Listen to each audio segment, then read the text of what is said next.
Story time! So this is the longer version of what I posted on Instagram for those of you who are curious about what actually happened. So a year ago today, I should have had the window in the other way, but it looks nicer with a plant like this, so that's okay. A year ago today, Jack climbed my balcony. We had spent a weekend together, and on the Sunday morning, we woke up, he was gonna go watch the fights with the boys. And I was actually working on my birth chart readings at home. So he went on his way, and I messaged him throughout the day to see how he was going, and he didn't reply. So I just assumed he had fun. It was one of the first times I actually didn't start stressing on whether why I didn't hear from him, from a guy. And I went to bed. When I go to bed, I put my phone on airplane mode because I do not want to be bothered. I'm sleeping. Sleeping is sacred. To me, anyway.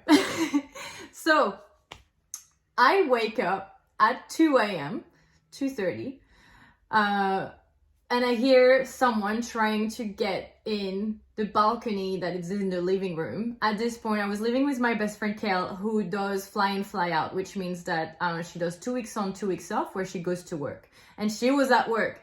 So I'm alone in this like 2-bedroom apartment, and I can hear someone trying to come in from like the balcony door.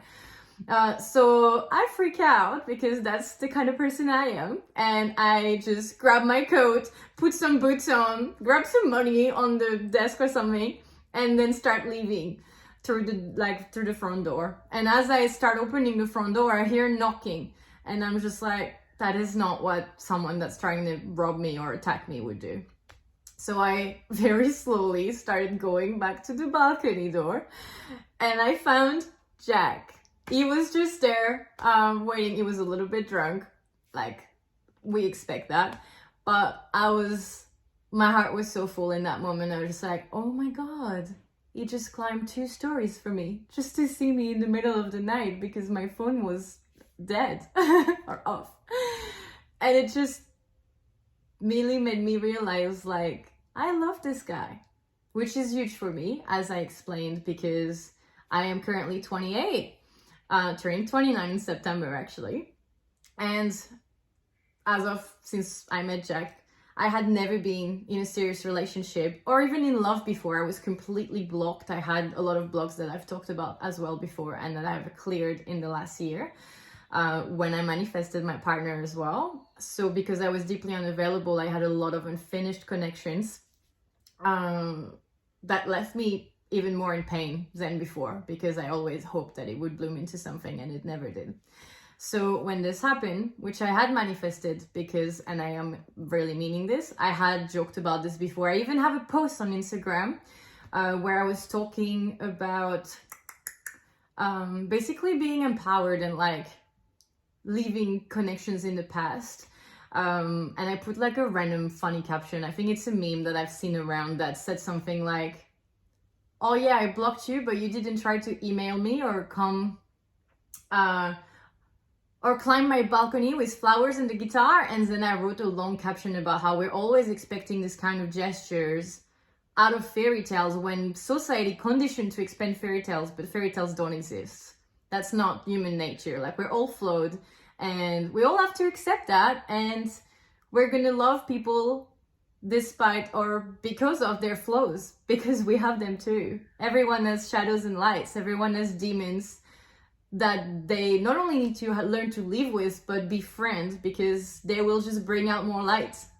All right, I actually recently said that to Jack, and that was really a nice moment, so wanted to share. But yes, so this was my balcony story. And then we spent the next day together just watching TV and ordering food, which was really nice. But this was the moment that I realized I was in love. And we were only in the seeing each other phase last year, because today is July 11, right? And Jack and I actually became official on September 5. But we had been seeing each other since like April. So this is your reminder, your teaching moment, that the right person will make it clear. There he comes, actually. The right person will make it clear that they want to be with you.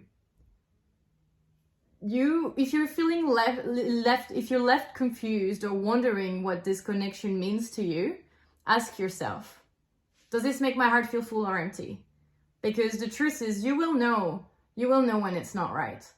And if you are left like you feel like you're not enough or you're too much for this person, you will never be enough for the wrong person. So leave them so you have the space to welcome the person that deserves to be with you and will show you that they want to be with you. I don't know what he's doing. I'll leave you on this, guys. Bye. Sending love.